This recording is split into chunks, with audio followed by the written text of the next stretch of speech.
Sinta Aulia Zahra, saya dari kelas 11 TKJ 1. Nah, di video kali ini saya akan menjelaskan materi tentang IoT atau singkatan dari Internet of Things. Oleh sebab itu, tonton terus ya videonya.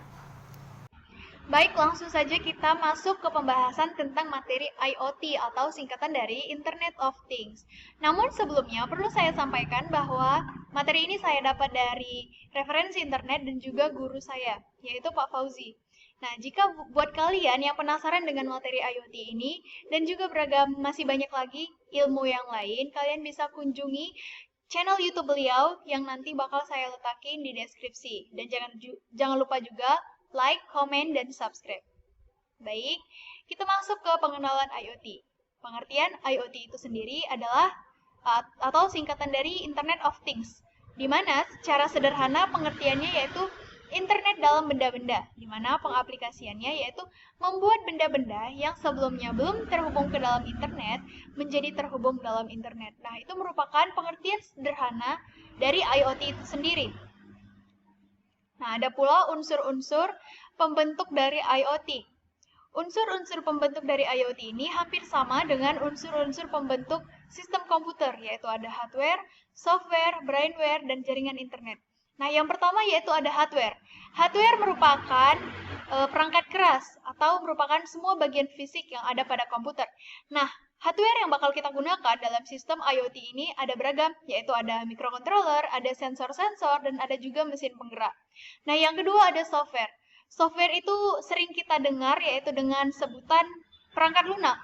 Nah, software ini berisi program-program yang bakal kita rancang dan bakal kita kirim atau ekspor ke microcontroller dan tentunya bendanya langsung. Yang ketiga yaitu ada brainware.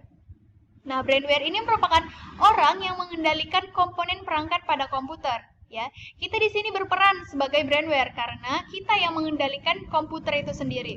Yang keempat yaitu ada jaringan internet. Nah, jaringan internet ini adalah suatu media komunikasi antara suatu perangkat dengan yang lainnya. Nah, jadi kita menggunakan internet untuk menghubungkan suatu perangkat dengan yang lainnya. Baik, di sini bakal saya ulas lebih lanjut mengenai hardware yang digunakan dalam sistem IoT. Yang pertama yaitu ada microcontroller. Nah, khususnya kami yaitu di SMK Telkom Medan, kami menggunakan microcontroller Arduino Uno.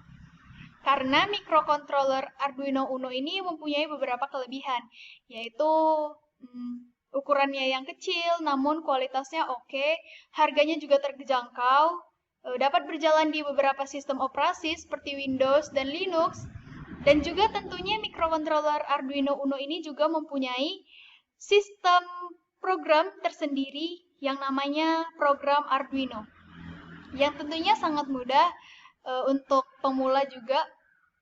Nah, jadi apa sih itu microcontroller? Microcontroller itu merupakan sebuah komputer kecil yang dikemas dalam bentuk chip yang dirancang untuk melakukan tugas atau operasi tertentu.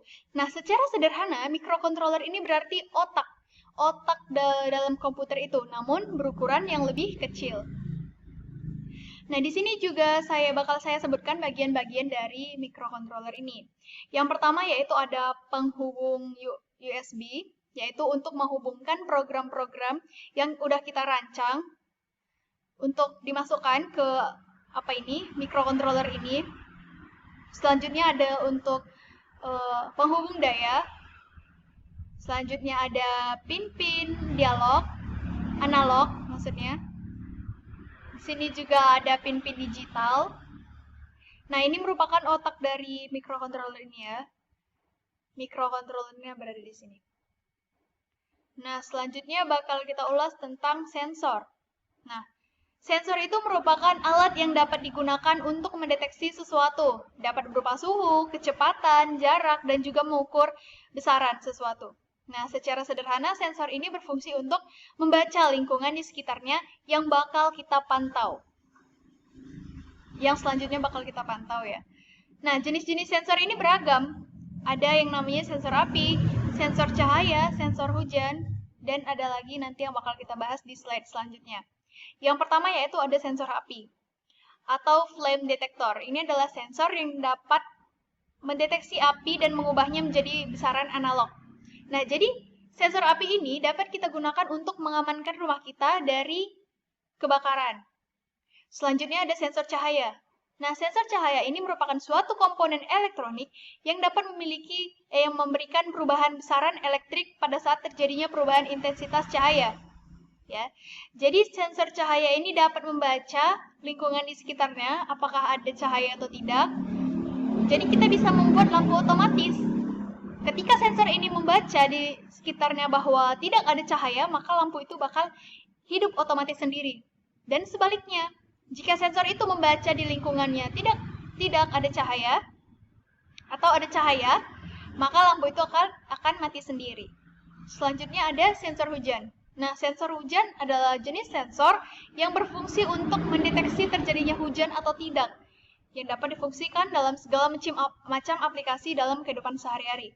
Nah, jadi sensor ini dapat membaca di sekitarnya apakah terjadi hujan atau tidak. Nah, biasanya sensor ini diletakin di atap rumah. Selanjutnya ada sensor suhu. Sensor suhu atau temperatur sensor adalah suatu komponen yang dapat mengubah besaran panas menjadi besaran listrik sehingga dapat mendeteksi gejala perubahan suhu pada objek tertentu. Nah, jadi sensor ini dapat membaca suhu lingkungan di sekitarnya. Selanjutnya ada sensor gerak atau PIR. Detektor gerak adalah perangkat yang dapat mendeteksi objek bergerak, khususnya orang. Nah, jadi kita dapat menggunakan sensor ini untuk mengamankan rumah kita dari orang yang tidak dikenal. Jadi jika ada orang yang tidak dikenal, maka sensor ini bakal menginfokan kepada microcontroller dan objeknya. Dan objek yang bakal kita gunakan nanti, mesin penggeraknya. Selanjutnya ada sensor jarak. Nah, sensor jarak adalah sensor elektronik yang mampu mendeteksi keberadaan objek di sekitarnya tanpa adanya sentuhan fisik. Nah, jadi sensor ini dapat mengukur jarak. Ya. Selanjutnya saya akan mengulas tentang mesin penggerak. Nah, mesin penggerak ini merupakan salah satu hardware yang tidak kalah penting dengan microcontroller dan sensor. Nah, mesin penggerak ini adalah suatu mesin yang amat vital dalam proses permesinan yang berhubungan dengan gaya mekanik yang bertujuan untuk mendapatkan efek gerakan pada suatu komponen yang diam. Dengan adanya penggerak, maka komponen itu bekerja dengan semestinya. Nah, itu merupakan pengertian dari mesin penggerak itu.